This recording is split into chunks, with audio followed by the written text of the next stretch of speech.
নমস্কাৰ স্বাগতম জনাইছোঁ JR technical and job information YouTube চেনেলৰ অন্য এটা নতুন ভিডিঅ'লৈ।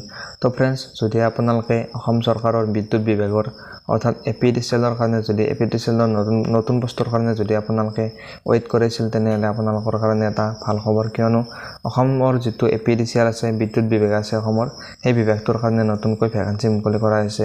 এইখন আপোনালোকে নটিফিকেশ্যনখন দেখিবলৈ পাইছে। ইয়াত আপোনালোকৰ প্ৰায় ভালখিনি নতুন পোষ্ট মুকলি কৰা হৈছে।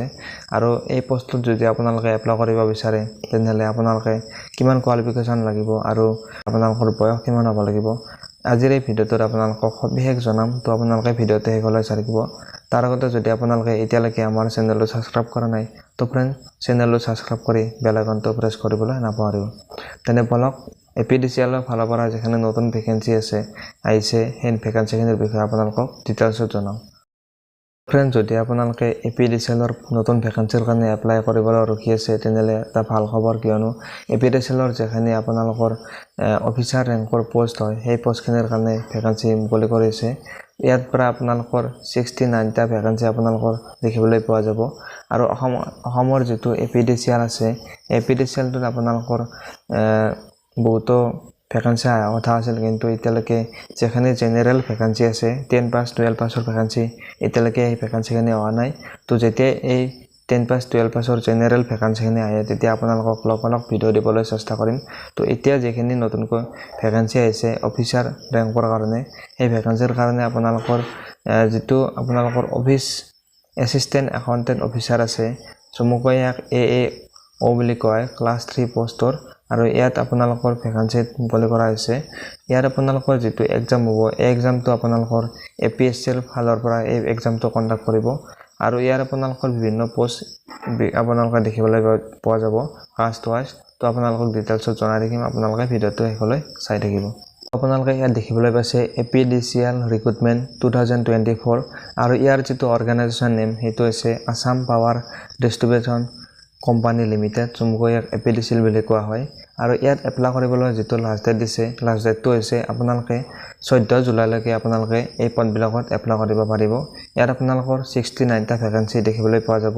আৰু ইয়াৰ যিটো পোষ্ট নেম, সেই পোষ্ট নেমটো হৈছে এছিষ্টেণ্ট একাউণ্টেণ্ট অফিচাৰৰ কাৰণে এই ভেকেঞ্চিখিনি মুকলি কৰা হৈছে।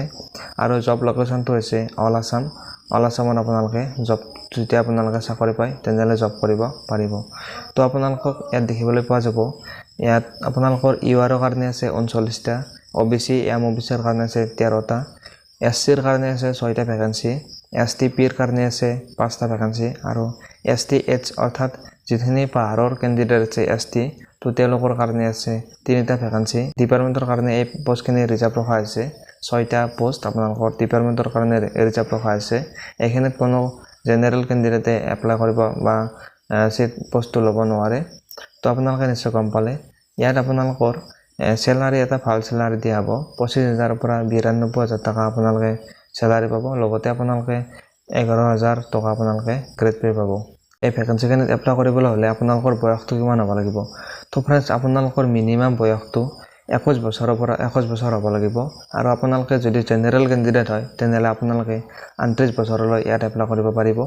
আৰু ST SCসকলে 5 বছৰ ৰিলেক্সেশ্যন পাব, অৰ্থাৎ আপোনালোকে ইয়াৰ 29 বছৰৰ লগত আপোনালোকৰ 43 বছৰলৈ আপোনালোকে এপ্লাই কৰিব পাৰিব। আৰু OBC আৰু PWD কেণ্ডিডেটসকলে OBCসকলে 3 বছৰ এজ ৰিলেক্সেশ্যন পাব, আৰু PWD কেণ্ডিডেটসকলে 10 বছৰ এজ ৰিলেক্সেশ্যন আপোনালোকে পাব। আৰু ইয়াত যদি আপোনালোকে চাবলৈ যায় এডুকেশ্যন কোৱালিফিকেশ্যনটো কিমান বিচাৰিছে, ইয়াত আপোনালোকৰ বেচেলাৰ ডিগ্ৰী, অৰ্থাৎ আপোনালোকে যিকোনো ষ্ট্ৰীমৰ পৰা আৰ্টছ চাইন্স কমাৰ্চ যিকোনো ষ্ট্ৰীমৰ পৰা আপোনালোকে ডিগ্ৰী পাছ কৰিব লাগিব, গ্ৰেজুৱেট। আৰু লগতে আপোনালোকৰ 50% মাৰ্ক থাকিব লাগিব। যদি আপোনালোকৰ 50% মাৰ্ক নাই, তেনেহ'লে আপোনালোকে ইয়াত এই পোষ্টৰ কাৰণে এপ্লাই কৰিব নোৱাৰে। আৰু যিখিনি আপোনালোকৰ ডিপাৰ্টমেণ্টৰ কেণ্ডিডেট আছে, তেওঁলোকে আপোনালোকৰ 50% থাকিলে আপোনালোকৰ এপ্লাই কৰিব পাৰিব। আৰু আপোনালোকৰ ইয়াত কৈ থওঁ যে যদি আপোনালোকে এজন অসমৰ স্থায়ী বাসিন্দা হয়, তেতিয়া আপোনালোকে এই ভেকেঞ্চিখিনিত এপ্লাই কৰিব পাৰিব। আপোনালোকে যিকোনো ডিষ্ট্ৰিক্টৰ পৰা ইয়াত এপ্লাই কৰিব পাৰিব। ইয়াত আপোনালোকৰ এই ভেকেঞ্চিখিনিত এপ্লাই কৰোঁতে কিছু এপ্লিকেশ্যন ফিজ আপোনালোকে দিব লাগিব। ইয়াত আপোনালোকৰ জেনেৰেল OBC জেনেৰেল কেণ্ডিডেটসকলে আপোনালোকৰ 297 টকা এপ্লিকেশ্যন ফিজ দিব লাগিব। OBC কেণ্ডিডেটসকলে 197 টকা, আৰু EWS কেণ্ডিডেটসকলে 297 টকা, ST সকলে 197 টকা, SC সকলে 197 টকা এপ্লিকেশ্যন ফিজ আৰু BPL কেণ্ডিডেটসকলে 47 টকা এপ্লিকেশ্যন ফিজ দিব লাগিব। ইয়াত আপোনালোকৰ দেখিবলৈ পাইছে ইয়াৰ যিটো এপ্লাই আপোনালোকৰ 15 জুনৰ পৰা এই ভেকেন্সি কেণ্ডিডেট এপ্লাই ষ্টাৰ্ট হ'ব আৰু ইয়াৰ যিটো লাষ্ট ডেট 14 জুলাইলৈকে আপোনালোকে ইয়াত এপ্লাই কৰিব পাৰিব। আৰু ইয়াৰ যিটো এক্সাম হ'ব আৰু এডমিট কাৰ্ড আহিব এতিয়ালৈকে কোনো ধৰণৰ ডেট মেনশ্যন কৰা নাই। যেতিয়া আপোনালোকৰ এডমিট কাৰ্ড আহে ভিডিঅ'ৰ জৰিয়তে আপোনালোকক জনাবলৈ চেষ্টা কৰিম। তো আপোনালোকে নিশ্চয় APDCL-ৰ ফালৰ পৰা যিখিনি ভেকেন্সি আহিছে ভেকেন্সিৰ বিষয়ে আপোনালোকে নিশ্চয় গম পালে। তো যদি আপোনালোকে ভিডিঅ'টো চাই ভাল পালে তো ফ্ৰেণ্ডছ ভিডিঅ'টোত এটা লাইক কৰি দিব আৰু চেনেলটো যদি এতিয়ালৈকে ছাবস্ক্ৰাইব কৰা নাই তো ফ্ৰেণ্ডছ চেনেলটো ছাবস্ক্ৰাইব কৰি দিব। ধন্যবাদ। জয় আই অসম।